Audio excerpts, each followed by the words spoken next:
Hi, welcome back to my channel. My name is Taylor, and today I'm going to be doing a book review on Diavola by Jennifer Thorne. Diavola? Diavola? I don't know, I've heard it pronounced like so many different ways and I can't remember what the audiobook said now, so my bad. In this book we follow Anna as she is going to Italy on a family vacation. Anna is not real thrilled about this family vacation because her and her family are dysfunctional at best. Toxic for sure. But she is going to go regardless because that's what you do. With family, you show up.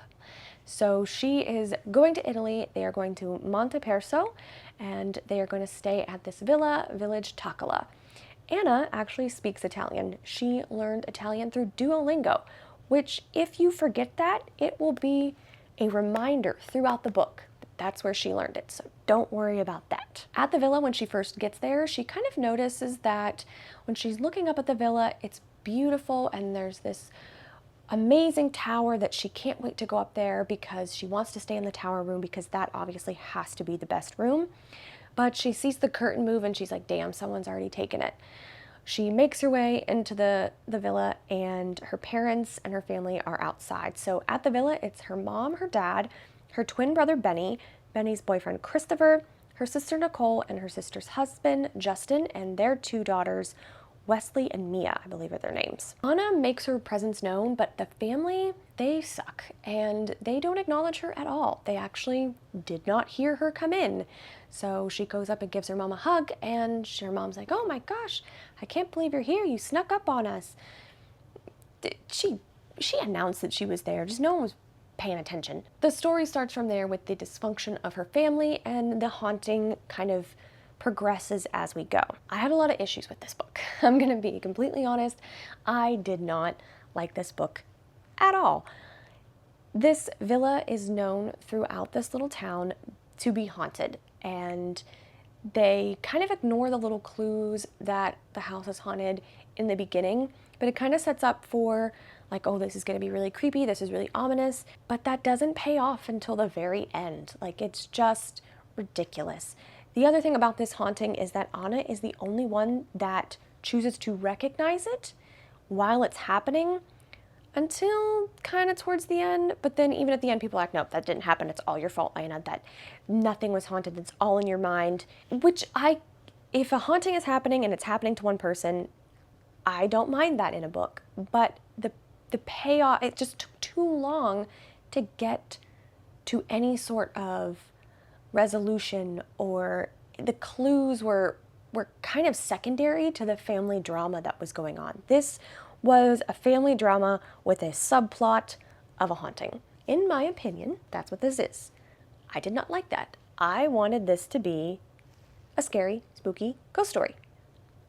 Not a dysfunctional, toxic family, and then, oh yeah, there's a ghost over there.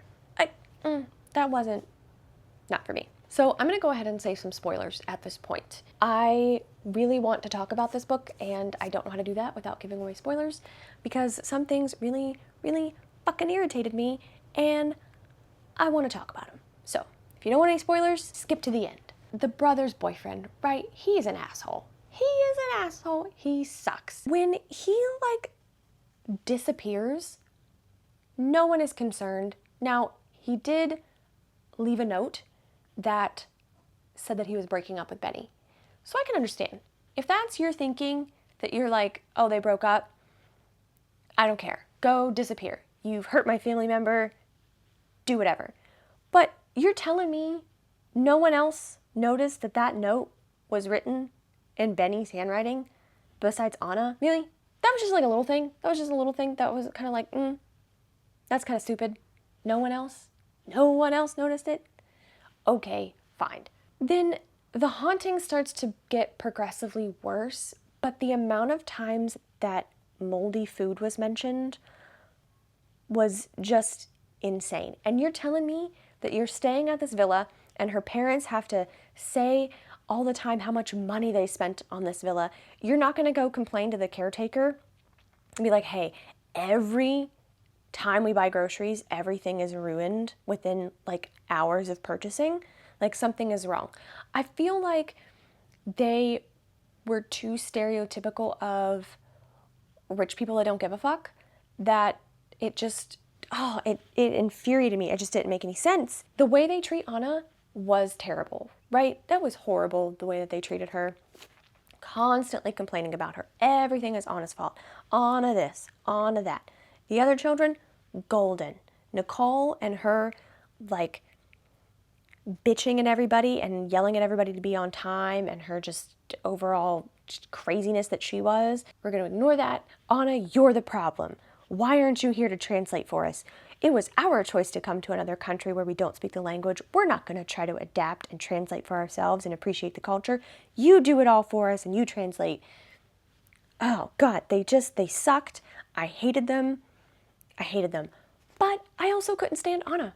I couldn't stand her. She wanted to pretend that she was this like black sheep. Oh, woe is me. True, you are treated like shit, but you treat other people like shit too. Like, you really do. And the way that she questioned, should I sleep with my sister's husband? No, that's a bad idea. But maybe, no, went on this other vacation and you dropped your sister back off of wherever they were staying, and then you went out and you stayed the night somewhere and you slept with somebody. Okay, fine, whatever. Do you. It's vacation. Leave a fucking note. Don't be mad at your family for calling the police and freaking out that you're missing, because yeah, they're worried. You think they don't love you. They are showing you that they love you by being worried, and you are like, oh my God, never bring that up again. Now, it wouldn't be a story that I would always want to hear, but you could have handled that a little bit better. Just some family counseling would have done wonders here, and maybe we could have had a good ghost story, because y'all would have been on the same fucking page that, hey, this is weird. Anyway, I know that this was supposed to be a toxic and dysfunctional family. It just, one of the things that just irritated me, the haunting, okay? Started off good. I don't mind a slow burn haunting, but when it's slow for 80%, maybe 90% honestly, of the book, and it only got good once they left the villa, no. There is so much that could have been done there to keep you interested and keep you entertained that you just like, oh, I can't stop reading. I read this book so quickly because I wanted it to be over. I didn't want to continue the story, but I had to read this for book club, so I finished it as quickly as I could because I needed it to end. I really did. But she goes and meets the caretaker. She isn't completely fluent in Italian. She's only learning Italian from Duolingo. She somehow has the memory to remember key phrases that he said, take that, and then figure it out later and translate it later. And you know to order all of these books, and you research ghost hunting and how to banish ghosts and whatever, and you magically figure out how to banish an ancient, I don't know, ancient is the right word, but a really old spirit, this evil entity, from a tutorial online with the power of Google and Duolingo. You banish a spirit. Whenever Anna leaves the villa, she just leaves her family.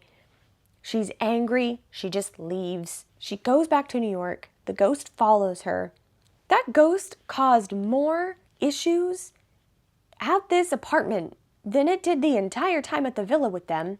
The ghost figured out how to Google, because it wasn't just like, maybe the ghost was using Anna to Google at the beginning. I know that's what she was doing at the end, because we were losing like bits of time. I thought that was so dumb. You're telling me that this ancient spirit has like figured out how to book an Airbnb? We were kind of right there on like possession, so maybe she did possess Anna to do that, and maybe I misunderstood because I was just so irritated with the book. I don't know how many times we had to read piss yellow as a description, but I was over it, man. This book had the potential to be so good. The characters ruined it for me. The pacing ruined it for me. Just the the ending, like, I don't feel like I got anything really out of this book. So I was gonna rate it like 2.5 stars. And then I just keep thinking about how irritated I am with it. And it's gonna be like a 1.5 maybe. Because I did want to finish the book, but it was more of an angry read and the fact that I had to finish the book. And I am so sorry. If you love this book, I love that for you. I wanted to really like this book. I really did. It's not for me. And I hate to say that, but not every book is for everyone, and that's okay. So sorry if that review didn't make a lot of sense, but I'm irritated with the book. So that's what I'm able to do and come up with. So thank you guys so much for watching. I hope you have a great rest of your day, and I hope to see you in my next video. Bye.